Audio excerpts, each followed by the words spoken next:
निशिकांतमुळे आणखी एक व्यक्ती माझ्या आयुष्यात आला तो म्हणजे John Abraham sir. Rocky handsome Rocky तुम्ही पहिला हिंदी गेला होता. हिंदी गेलो. मला अजूनही आठवतं मी पहिला दिवस होता शूटिंगचा आणि मी गेलो तिकडे आणि माझं सीन वगैरे काही नव्हतं.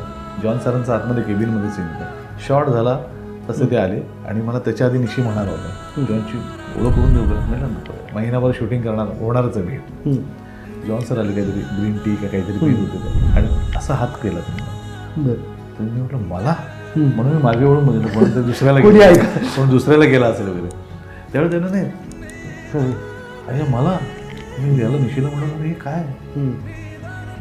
त्यानंतर आली बसले वगैरे आणि मला म्हणाले अरे मग निशीने ओळखून द्या Sanjay Khapre. I have seen Lai Bhaari देखा आहे ना नाही. अरे तर लयभारी त्यांनी पाहिला होता. म्हणजे हे या गोष्टी आपल्याला माहितीच नाही. तो नाही आपल्याला खूप लोक पाहत असतात आपल्याला आपल्यालाच माहिती नाही.